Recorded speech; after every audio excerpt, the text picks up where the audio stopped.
जय माँ कामाख्या। कामाख्या टुडे में आपका स्वागत है।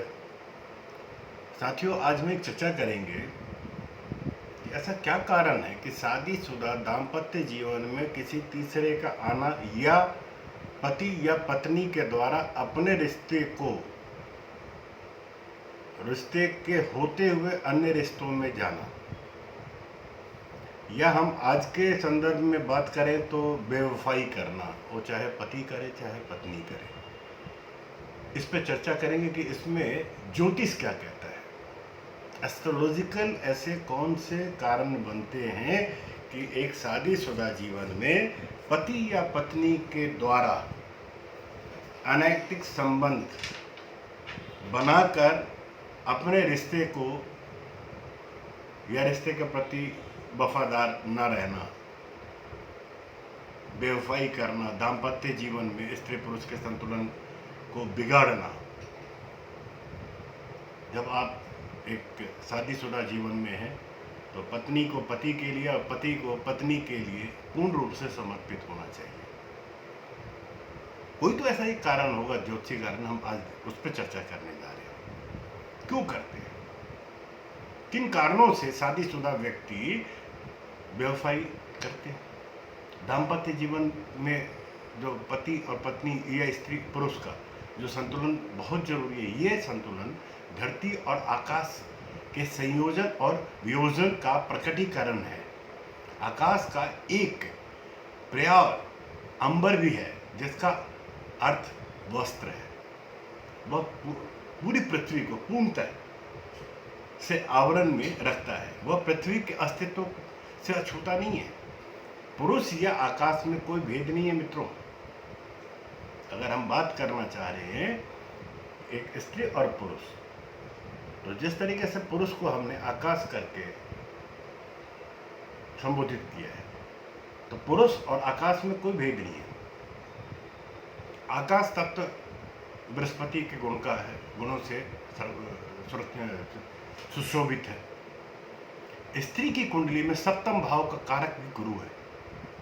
किसी भी स्त्री की कुंडली में उसके पति का भाव सप्तम, विवाह का भाव सप्तम, पति के सुख का भाव सप्तम, जिसका कारक जो है वो गुरु है।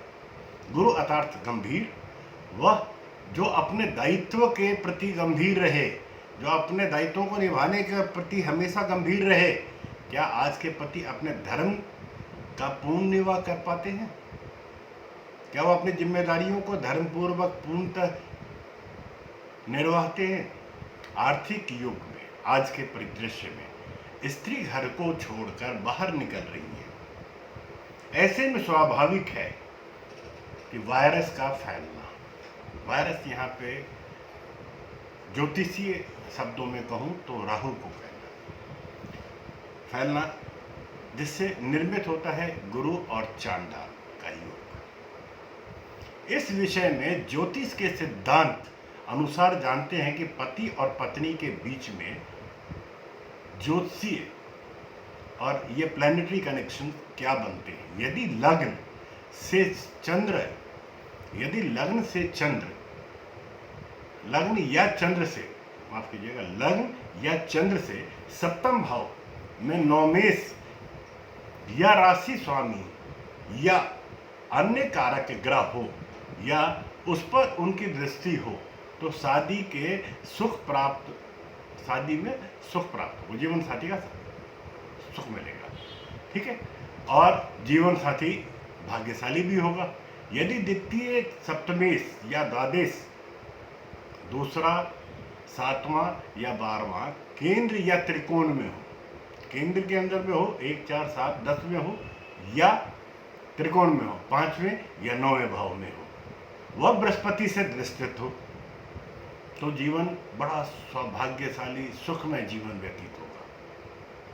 उस व्यक्ति, उस जातक के जीवन में पति पत्नी के किसी भी तरह का कोई संताप, किसी तरह की कोई चिंता, किसी तरह की कोई व्यग्रता नहीं उत्पन्न होगी। यदि सप्तमेश सातवां व शुक्र सम राशि में हो, सातवां भाव भी सम राशि में हो, वह पंचमेश व सप्तमेश सूर्य के निकट ना हो, 5वां और 7वां सूर्य से दूरी पे हो, या अन्य प्रकार से कमजोर ना हो, तो वह सुयोग्य संतति को प्राप्त करता है।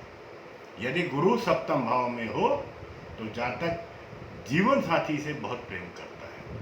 सप्तमेश यदि व्यय भाव में हो, मतलब सातवें का मालिक 12वें भाव में हो, तो पहले जीवन साथी के होते हुए भी जातक दूसरा संबंध जरूर स्थापित करता है, बनाता ही बनाता है। इस योग के कारण पति या पत्नी की मृत्यु भी हो सकती है। मैं पुनः दोबारा रिपीट करता हूं, अगर सप्तमेश यदि व्यय भाव में, सातवें का स्वामी सप्तमेश 12वें भाव में हो, तो पहली जीवन साथी के होते हुए भी जातक दूसरा संबंध बनाता है। इस योग के कारण देखा गया है कि पति या पत्नी की मृत्यु भी हो जाती है। यदि सप्तमेश पंचम या सप्तम या पंचमेश सप्तम भाव में हो, यदि सप्तमेश पंचम मतलब सातवें का मालिक पांचवें में और पंचमेश सातवें में, पांचवें का मालिक सातवें में हो, तो जातक शादी से संतुष्ट नहीं रहता, वो अपने वैवाहिक जीवन से कतई संतुष्ट नहीं रहता। स्त्री की कुंडली में, किसी कन्या की कुंडली में सप्तम भाव में चंद्रमा व शनि की स्थिति होने पर, सप्तम भाव में चंद्रमा या शनि स्थित होने पर उस जातक की दूसरी शादी की संभावनाएं प्रबल रहती है। जबकि पुरुष की कुंडली में ऐसा योग होने पर शादी या संतति ही नहीं होती। लग्न में बुध हो या केतु हो तो पत्नी बीमार रहती है। किसी जातक के लग्न में बुध हो या केतु हो तो उस जातक के, पुरुष जातक की बात करो, उसकी पत्नी बीमार रहती है।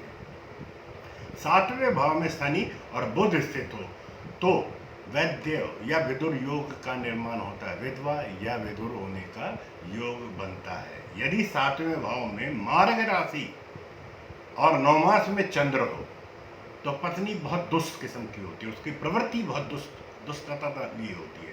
यदि सूर्य राहु से पीड़ित हो, यदि सूर्य राहु से पीड़ित हो तो जातक को अन्य व्यक्ति के कारण के साथ, तो जातक को किसी अन्य व्यक्ति के साथ प्रणय के कारण, संबंधों के कारण बहुत बदनामी उठानी पड़ती है। सूर्य मंगल से पीड़ित हो तो वैवाहिक जीवन बहुत कष्टमय होता है।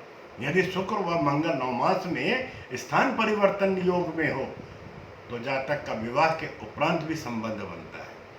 जातक के सप्तम भाव में यदि शुक्र मंगल और चंद्र हो तो वह अपने जीवन साथी की स्वीकृति से विवाह के बाद में संबंध बनाता है।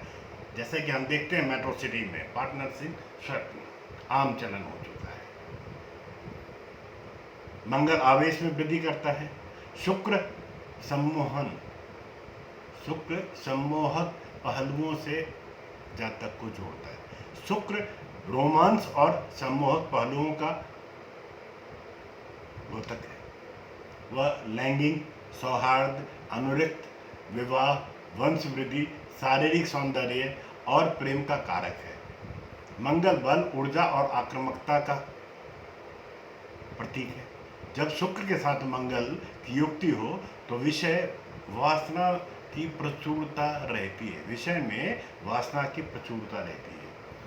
साथियों, अगर मंगल यदि सातवें घर में हो तो जातक का विवाह के बाद का संबंध बनना सुनिश्चित है, बनता ही बनता है, कम या ज्यादा, ये और ग्रहों की स्थिति के हिसाब से हम बता पाएंगे। परंतु ये तय है कि मंगल यदि सातवें घर में हो तो जातक का विवाह के उपरांत भी संबंध स्थापित करता है, जिससे उसका वैवाहिक जीवन बहुत तनाव युक्त होता है। मंगल यदि आठवें घर में हो तो जातक जीवन साथी के साथ धोखा करता है।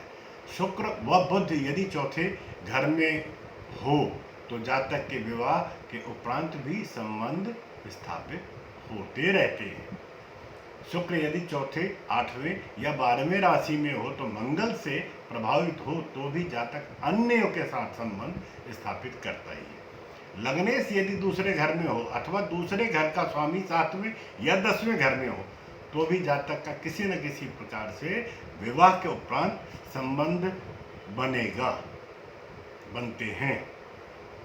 अब एक बात और है, शुक्र और मंगल व्यक्ति को भौतिकवादी बनाता है, मनोरंजन प्रिय बनाता है, शौकीन और आडंबरी बनाता है और वासना में विषयों में उसको लिप्त रखता है। यदि दोनों विपरीत दृष्टि दे रहे हों तो विषय संबंधों में कठिनाई बहुत आती है और वैवाहिक जीवन में भी समस्या आती रहती है। शुक्र यदि मंगल और राहु से युक्ति कर रहा हो तो जातक को वह विचारी बना देता है। शुक्र यदि मंगल व राहु से युक्ति कर रहा हो तो जातक को पूर्ण रूप से वह विचारी बना देता है। यदि अंतर्ग्रस्त नक्षत्र गुरु बुध या चंद्र न हो तो जातक में या जातिका में कामुकता बहुत प्रबल होती है। साथियों, शुक्र पुरुष की कुंडली में, गुरु स्त्री की कुंडली में दाम्पत्य जीवन का कारक ग्रह है। किसी भी स्त्री के जीवन में उसका गुरु का अच्छा होना और किसी भी पुरुष के जीवन में उसके शुक्र ग्रह का अच्छा होना, पाप ग्रहों से बच के रहना, बचा होना, उनके वैवाहिक जीवन के सुखमय होने की संकेत देता है। मित्रों, आज हमने जो चर्चा की है, आशा करता हूँ ये चर्चा आपको अच्छा लगा होगा और आप अपने कमेंट्स जरूर हमें कमेंट बॉक्स में देंगे। और अभी तक आपने, ये एपिसोड ख़त्म होने को है, हमारा चैनल सब्सक्राइब नहीं किया, आप सब्सक्राइब करें, बेल आइकन दबाएं ताकि आपको ऐसे नियमित चर्चाओं में शामिल होने का अवसर मिलता रहे। इसी के साथ जय मां कामाख्या, आपका दिन शुभ हो, आप स्वस्थ रहें, अपने परिवार के साथ आनंदपूर्वक जीवन को व्यतीत करें। जय मां कामाख्या।